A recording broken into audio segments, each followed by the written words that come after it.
Bharatiya Janata party के यशस्वी, परिश्रमी अध्यक्ष भाई अमित शाह जी,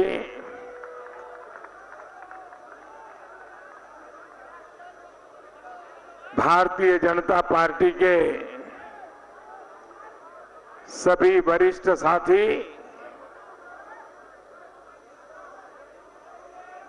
और प्यारे भाई और बहनों,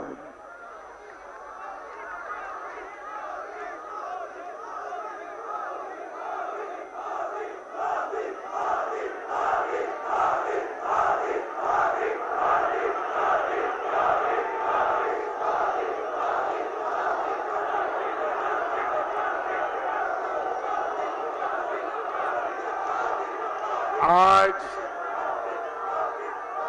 स्वयं मेघराजा भी इस विजयोत्सव में शरीक होने के लिए हमारे बीच है।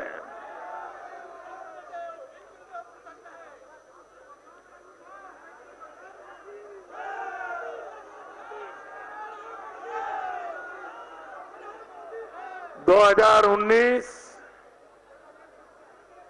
लोकसभा का जनादेश हम सब देशवासियों के पास नए भारत के लिए जनादेश लेने के लिए गए थे।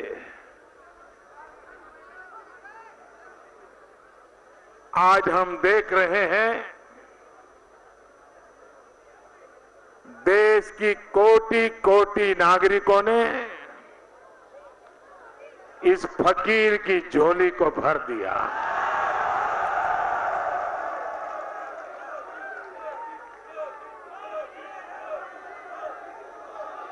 मैं भारत के 130 करोड़ नागरिकों का सर झुका करके नमन करता हूं।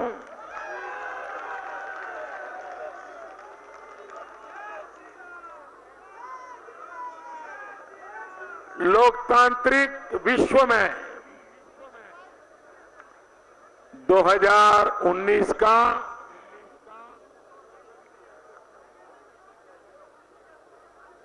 ये जो मतदान का सिर्फ आंकड़ा है,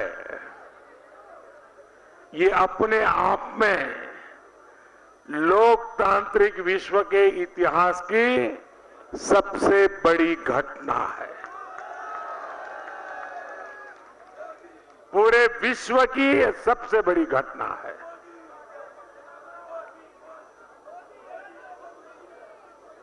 देश आजाद हुआ,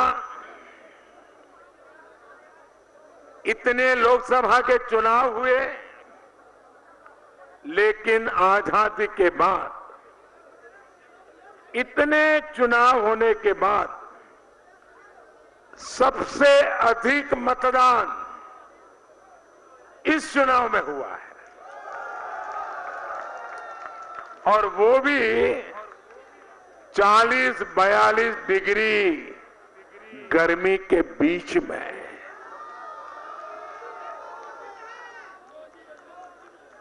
ये अपने आप में भारत के मतदाताओं की जागरूकता, लोकतंत्र के प्रति भारत की प्रतिबद्धता, पूरे विश्व को इस बात को रजिस्टर करना होगा, पूरे विश्व को भारत की लोकतांत्रिक शक्ति को पहचानना होगा। इस अवसर पर मैं इस लोकतंत्र के उत्सव में लोकतंत्र के खातिर जिन जिन लोगों ने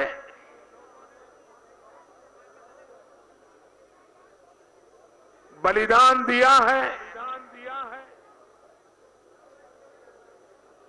जो लोग घायल हुए हैं, उनके परिवारजनों के प्रति मेरी संवेदना प्रकट करता हूं और लोकतंत्र के इतिहास में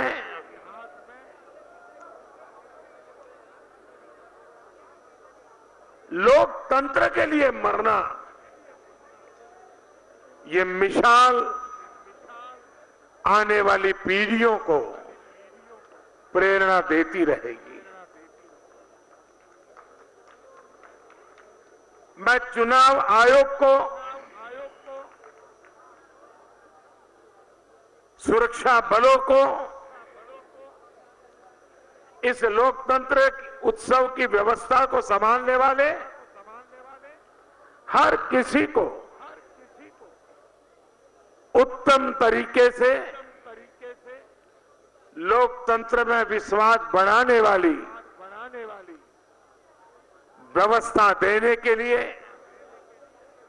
बहुत ही उत्तम तरीके से चुनाव प्रक्रियाओं को संपन्न कराने के लिए हृदयपूर्वक बहुत बहुत बधाई देता हूं।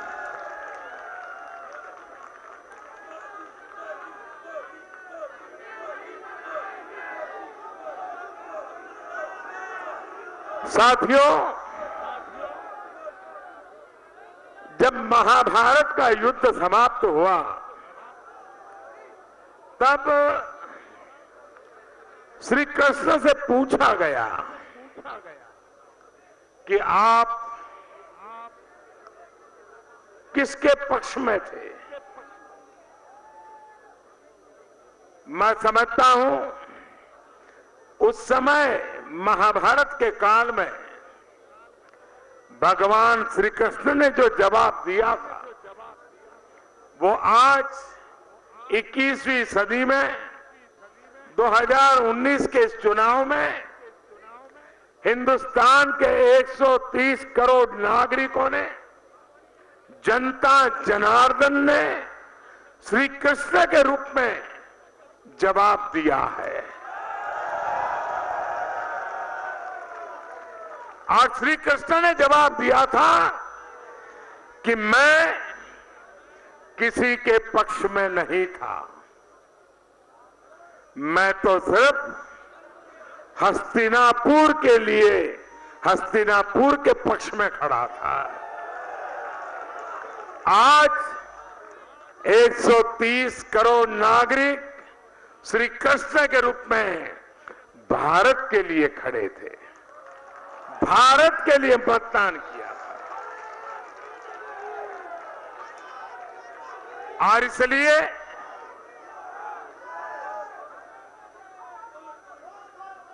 देश के सामान्य नागरिक की भावना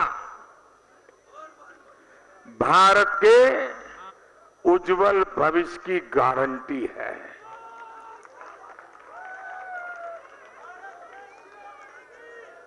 इस चुनाव में मैं पहले दिन से कह रहा था, ये चुनाव कोई दल नहीं लड़ रहा है, कोई उम्मीदवार नहीं लड़ रहा है, कोई नेता नहीं लड़ रहा है, ये चुनाव देश की जनता लड़ रही है। जिनके आंख कान बंद थे उनके लिए मेरी बात समझना मुश्किल था, लेकिन आज मेरी वो भावना को जनता जनार्दन ने प्रकट कर दिया है और इसलिए अगर कोई विजयी हुआ है तो हिंदुस्तान विजयी हुआ है, अगर कोई विजयी हुआ है तो लोकतंत्र विजयी हुआ है, अगर कोई विजयी हुआ है तो जनता जनार्दन विजयी हुई है। और इसलिए हम सभी भारतीय जनता पार्टी के कार्यकर्ता, हम सभी एनडीए के साथी नम्रता पूर्वक इस विजय को जनता जनार्दन के चरणों में समर्पित करते हैं।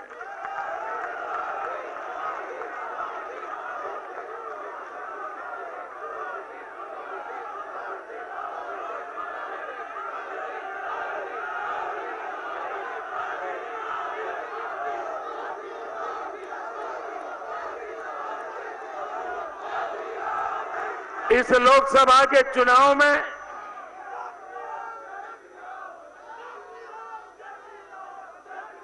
जो विजयी हुए हैं उन सभी विजेताओं को मैं हृदयपूर्वक बहुत बहुत बधाई देता हूं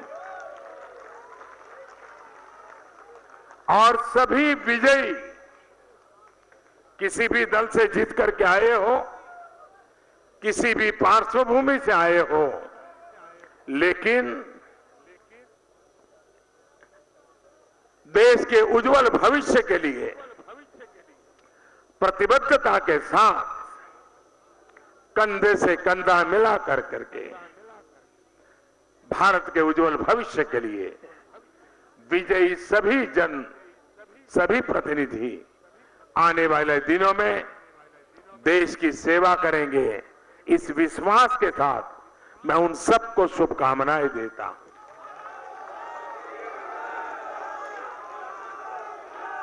चार राज्यों में भी चुनाव थे, उड़ीसा, आंध्र, सिक्किम, अरुणाचल। उन विधानसभाओं में जो प्रतिनिधि चुन करके आए हैं,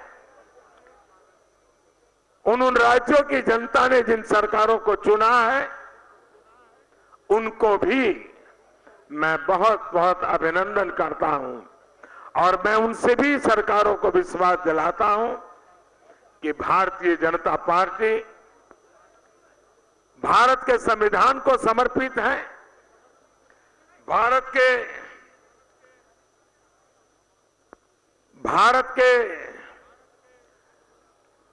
संविधान प्रति समर्पित है और फेडरलिज्म पर समर्पित है। और इसलिए इन चीजों को विजय प्राप्त करने वाले लोगों को मैं विश्वास दिलाता हूं कि केंद्र सरकार उन राज्यों की विकास यात्रा में पूरी तरह कंधे से कंधा मिला करके उनके साथ चलेगी। जैसा हमारे अध्यक्ष जी ने कहा कि भारतीय जनता पार्टी की करोड़ों कार्यकर्ता, उनके परिश्रम, उनका पुरुषार्थ, इतना गर्व होता है कि जिस दल में हम हैं, उस दल में ऐसे दिलदार लोग हैं।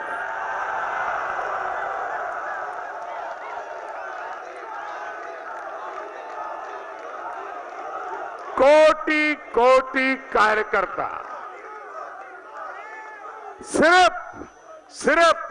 सिर्फ एक ही भाव, भारत माता की जय, और कुछ नहीं।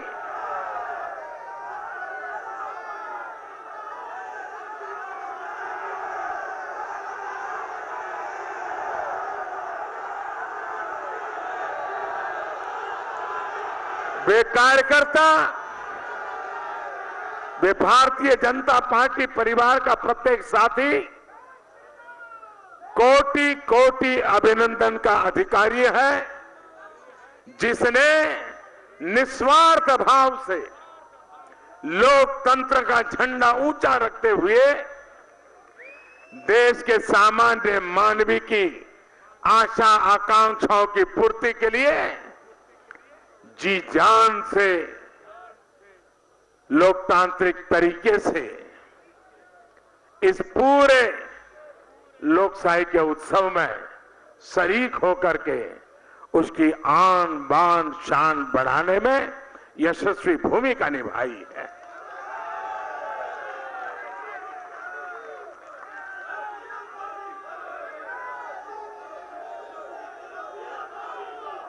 भारतीय जनता पार्टी की विशेषता है और विशेषता ये है कि हम कभी दो भी हो गए, हम कभी दो भी हो गए, लेकिन हम कभी अपने मार्ग से विचलित नहीं हुए। आदर्शों को ओझल नहीं होने दिया, न रुके, न थके, न झुके। कभी हम दो हो गए तो भी, और आज दोबारा आ गए। दो से दोबारा आने तक इस यात्रा में अनेक उतार चढ़ाव आए हैं। दो थे तब भी निराश नहीं हुए, दोबारा आए तो भी न हमारी नम्रता छोड़ेंगे, न हमारा विवेक छोड़ेंगे, न हमारे आदर्शों को छोड़ेंगे, न हमारे संस्कार को छोड़ेंगे।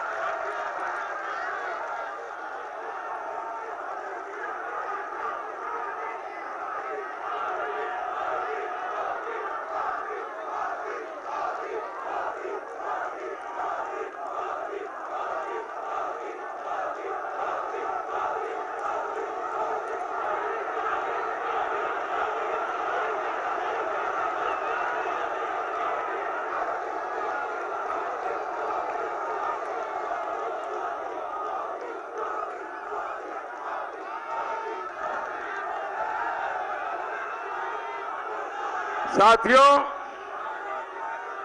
अभी हमारे अध्यक्ष जी चुनाव नतीजों की कुछ हाइलाइट्स बता रहे थे।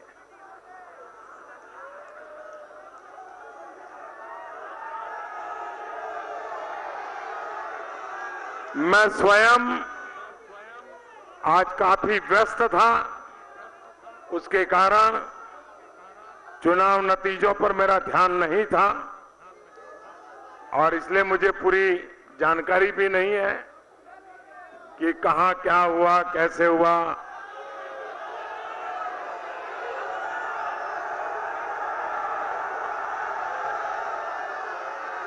लेकिन अध्यक्ष जी ने जो विस्तार से बताया, मैं आज रात के बाद समय निकाल करके देखूंगा कि दिन भर क्या क्या हुआ है। लेकिन जो अध्यक्ष जी ने बताया, ये अपने आप में हिंदुस्तान के पॉलिटिकल पंडितों को उनकी सारी 20वीं सदी की सोच को छोड़ना पड़ेगा। 21वीं सदी है, ये नया भारत है। ये चुनाव का विजय, कोई कहता है मोदी मोदी मोदी, ये मोदी का विजय नहीं है। ये देश में ईमानदारी के लिए तड़पते हुए नागरिक की आशा आकांक्षाओं का विजय है। 21वीं सदी के सपनों को लेकर के चल पड़े नौजवान का विजय है। ये विजय आत्मसम्मान, आत्मगौरव के साथ एक शौचालय के लिए तड़पती हुई उस मां का विजय है। ये विजय उस बीमार व्यक्ति का है जो 4-4, 5-5 साल से पैसों के अभाव में उपचार नहीं करवा पा रहा था, जिसका आज उपचार हो पाया, उसके आशीर्वाद की विजय है। ये विजय देश के उन किसानों की है कि जो पसीना बहा करके राष्ट्र के पेट भरने के लिए अपने पेट को भी परेशान करते रहता है और खुद जहमत उठाता रहता है। ये उसकी विजय है।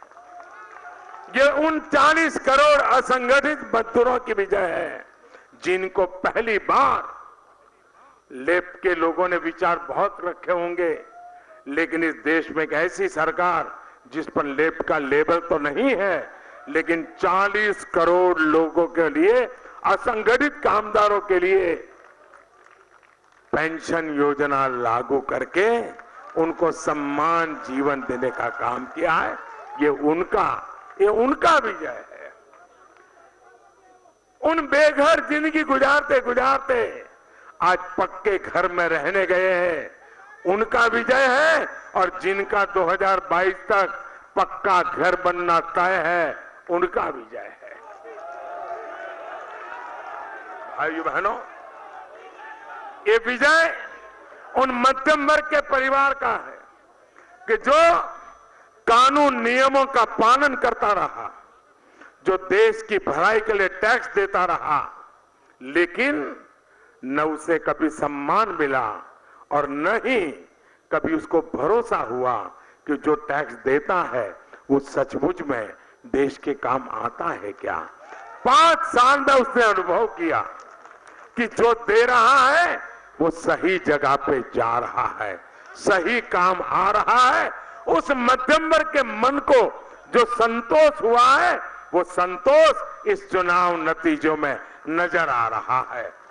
ईमानदारी को जो ताकत मिली है, उस ताकत को इस चुनाव ने एक नई स्वीकृति दी है। और इस प्रकार से जो बदलाव आया है, उस बदलाव ने ये परिवर्तन लाया है। भाइयों बहनों, हमारे देश में ये चुनाव ऐसा हुआ, वरना आपने देखा होगा 30 साल तक लगातार देश में, विशेष रूप से, वैसे ये ड्रामेबाजी तो लंबे समय से चल रही है,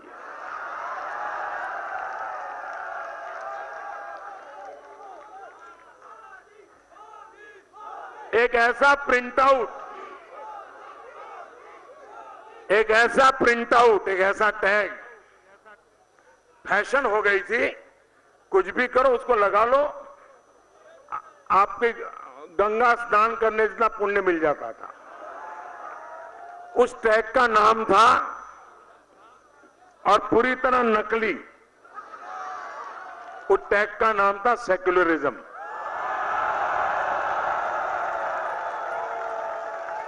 और नारे लगते थे, सेक्युलर एक हो जाओ, सेक्युलर एक हो जाओ। आपने देखा होगा 2014 से 19 आते आते उस पूरी जमात ने बोलना ही बंद कर दिया। इस चुनाव में एक भी राजनीतिक दल सेक्युलरिज्म का ये नकाब पहन करके देश को गुमराह करने की हिम्मत नहीं कर पाया है। ये बेनकाब हो गए। दूसरा, हिंदुस्तान में कोई चुनाव ऐसा नहीं गया जिसके केंद्र बिंदु में महंगाई न रही हो। ये चुनाव ऐसा है जहां महंगाई, एक भी विरोधी दल ने आरोप नहीं लगाया। ये चुनाव ऐसा है कि जिसमें हिंदुस्तान के पिछले कोई भी चुनाव उठा लीजिए, सब चुनाव भ्रष्टाचार के मुद्दे से रंगे गए थे। भ्रष्टाचार के मुद्दों पर चुनाव लड़े गए थे, भ्रष्टाचार के मुद्दे पर जवाब देने पड़े थे। ये पहला चुनाव था जिसमें इस देश का कोई राजनीतिक दल 5 साल के शासन पर भ्रष्टाचार का एक आरोप नहीं लगा पाया, चुनाव का एक मुद्दा नहीं। भारत के लोकतंत्र में ये 3 चीजें कांस्टेंट रही है, इस चुनाव में मिसिंग थी। और इसलिए पॉलिटिकल पंडितों को समझ नहीं आ रहा था किस तराजू से चीजों को तोला जाए। भाइयों बहनों, इस चुनाव ने 21वीं सदी के एक मजबूत नींव हमारे सामाजिक, सार्वजनिक, राजनीतिक जीवन के लिए निर्मित की है। और मैं चाहूंगा कि जो देश का उज्जवल भविष्य चाहते हैं, सरकार कौन बने, किसकी बने, कौन आए कौन जाए, वो तो जनता तय करती रहेगी। लेकिन भारत के उज्जवल भविष्य के लिए, देश की एकता और अखंडता के लिए अब भारत की जनता ने इस चुनाव में एक नया नैरेटिव देश के सामने रख दिया है। सारे समाजशास्त्रियों को अपनी पुरानी सोच पर पुनर्विचार करने के लिए देश के गरीब से गरीब व्यक्ति ने मजबूर कर दिया है। और वो क्या है? अब इस देश में सिर्फ 2 जाति बचेगी, 2 जाति ही रहने वाली है और देश इन 2 जाति पर ही केंद्रित होने वाला है। ये जाति के नाम पर खेल खेलने वाले लोगों को ये बहुत बड़ा प्रहार इस चुनाव में हुआ है। और 2 जाति है, कौन सी? अब 21वीं सदी में भारत में एक जाति है गरीब, भारत की एक जाति है गरीब और दूसरी जाति है देश को गरीबी से मुक्त कराने के लिए कुछ न कुछ अपना योगदान देने वालों की।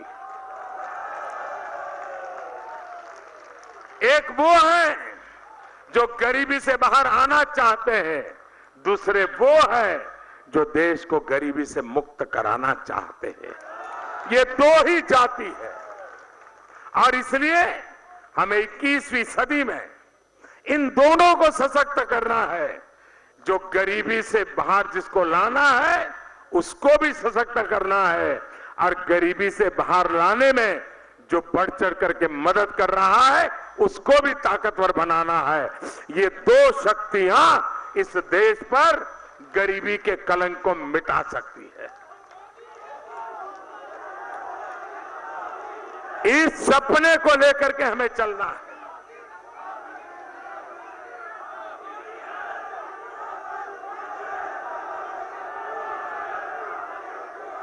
दोस्तों,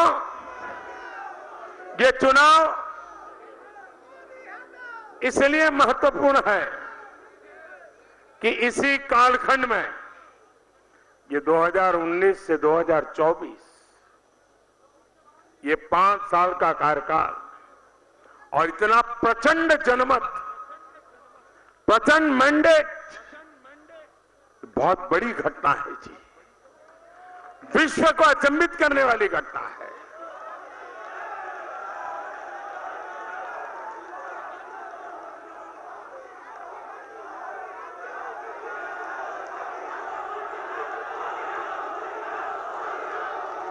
पल भर याद कीजिए, यही समय है जब महात्मा गांधी के 150 वर्ष देश मनाएगा। यही समय है जब 2022 में भारत की आजादी के 75 साल मनाएगा। गांधी 150 और भारत 75, ये हमारे लिए इन 5 साल को 1942 से 1947 के साथ हम प्रतिपल जोड़ करके देखें।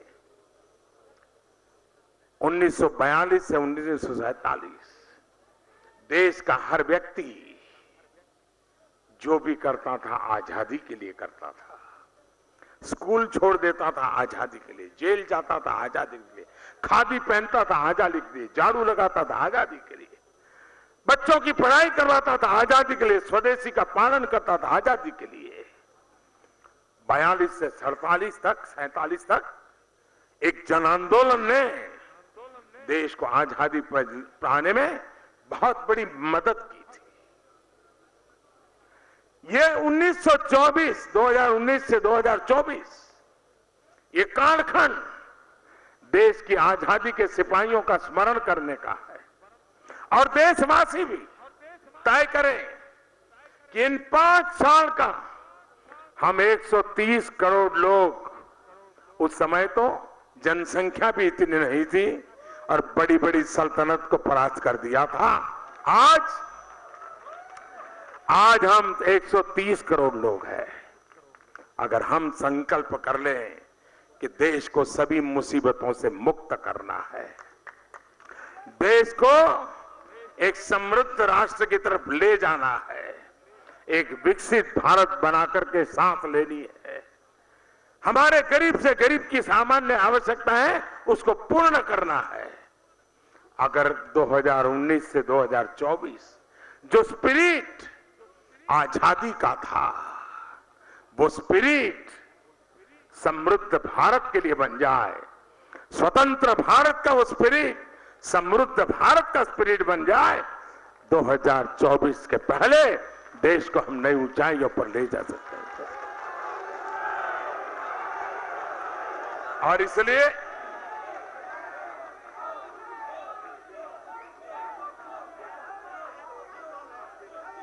इसलिए दोस्तों कि इस चुनाव को हमें नम्रता से स्वीकारना है। हम सरकार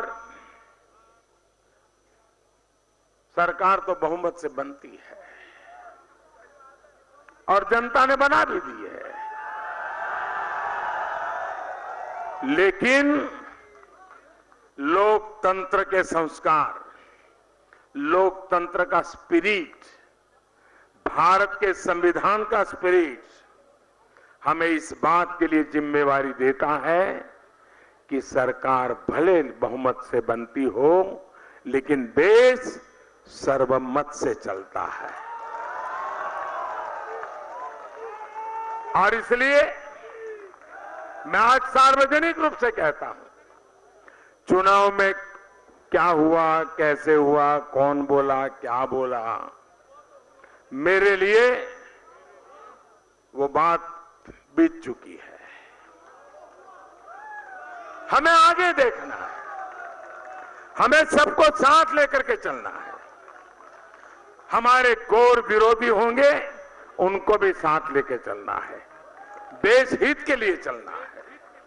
और इतना बड़ा प्रचंड बहुमत के बाद भी पूरी नम्रता के साथ चलना है, लोकतंत्र की मर्यादाओं के बीच चलना है। संविधान यही हमारा सुप्रीम है, उसी के छाया में, उसी के हर शब्द के भाव को पकड़ते हुए हमें चलना है। और उस काम में भारतीय जनता पार्टी का कोई कार्यकर्ता भी, हिंदुस्तान का हर कोई नागरिक भी उसी उमंग और उत्साह के साथ हमसे जुड़ेगा, ये मेरा विश्वास है। भाइयों बहनों, देश ने हमें बहुत दिया है। मैं आज इस पल देशवासियों के सामने भी कुछ कहना चाहता हूं। मैं देशवासियों को विश्वास दिलाना चाहता हूं कि आपने इस फकीर की झोली तो भर दी,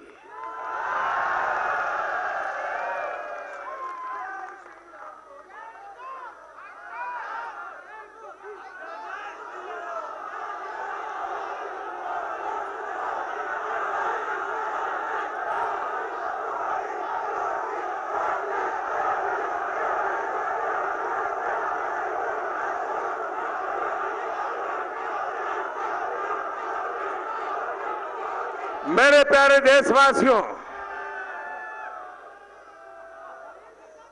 आपने इस फकीर की झोली भर दी है। बड़ी आशा अपेक्षा के साथ भरी है, मैं जानता हूं। आपकी आशा आकांक्षा, आपके सपने, आपके संकल्प, बहुत कुछ इसके साथ जुड़ा हुआ है। मैं इसकी भली भांति इस गंभीरता को समझता हूं, लेकिन मैं देश को कहूंगा कि आपने 2014 में, मुझे ज्यादा जानते नहीं थे, लेकिन आपने भरोसा किया। 2019 में आपने मुझे ज्यादा जानने के बाद उसमें और ज्यादा ताकत डाली।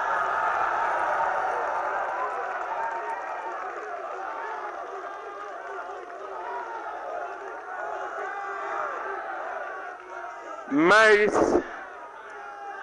इसके पीछे की भावना को भली भांति समझता हूं। मैं भली भांति समझता हूं। जैसे अमित भाई कह रहे थे कि बहुत वर्षों के बाद एक चुनी हुई सरकार दूसरी बार पूर्ण बहुमत से और पहले से अधिक ताकत के साथ जीत करके आए, इसका मतलब देश की जनता का कितना भरोसा है, और भरोसा जैसे बढ़ता है जिम्मेवारी और ज्यादा बढ़ती है।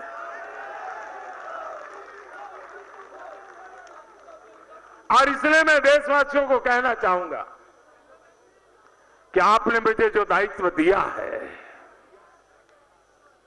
हमारे एनडीए के सब साथियों ने जो हमें समर्थन दिया है, एनडीए के साथियों ने भी मिलकर के पूरी मेहनत की है, तब जाकर के मैं देशवासियों से आज जरूर कहना चाहूंगा, और इसे मेरा वादा मानिए, मेरा संकल्प मानिए, मेरा समर्पण मानिए, मेरी प्रतिबद्धता मानिए, लेकिन मैं जरूर कहूंगा कि आपने फिर से जो मुझे काम दिया है, आने वाले दिनों में भी मैं आने वाले दिनों में मैं बद इरादे से, बद नीयत से कोई काम नहीं करूंगा।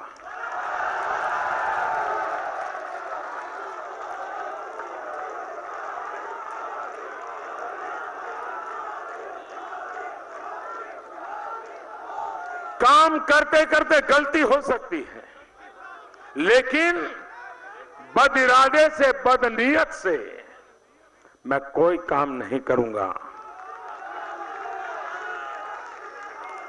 दूसरा देशवासी, आपने मुझे इतना बड़ा भरोसा, इतनी बड़ी जिम्मेवारी दी है, तब मैं देशवासियों को फिर से कहूंगा कि मैं मेरे लिए कुछ नहीं करूंगा।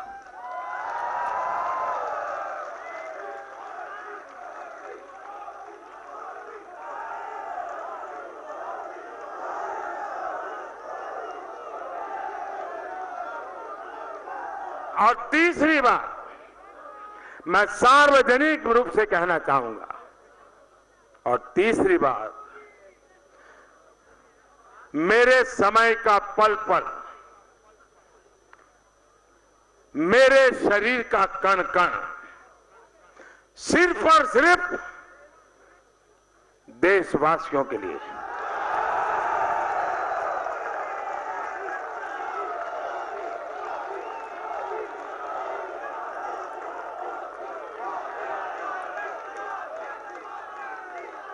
मेरे देशवासी, आप जब भी मेरा मूल्यांकन करें, इन 3 तराजू पर जरूर मुझे कसते रहना। कभी कोई कमी रह जाए तो मुझे कोसते रहना, लेकिन मैं देशवासियों को विश्वास दिलाता हूं कि मैं सार्वजनिक रूप से जो बातें बताता हूं उसको जीने के लिए भरपूर प्रयास करूंगा। मैं आज हमारे राष्ट्रीय अध्यक्ष उनकी पूरी टीम, राज्यों के अध्यक्ष, राज्यों की टीम, पार्टी के पन्ना प्रमुख तक के लोग, कुछ लोग पन्ना प्रमुख की बड़ी मजाक उड़ाते रहते हैं, लेकिन उस पन्ना प्रमुख की ताकत क्या होती है वो इस चुनाव में पता चल गया।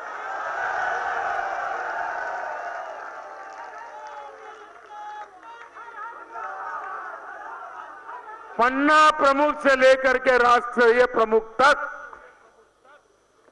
इन लक्षावधि कार्यकर्ताओं को, उनके परिश्रम को, उनकी प्रतिबद्धता को एक बार हृदय से बहुत बहुत अभिनंदन करता हूं, बहुत बहुत धन्यवाद करता हूं। धन्यवाद। मेरे साथ बोलिए, भारत माता की, भारत माता की, भारत माता की, भारत माता की। वंदे वंदे वंदे वंदे वंदे वंदे वंदे वंदे वंदे वंदे।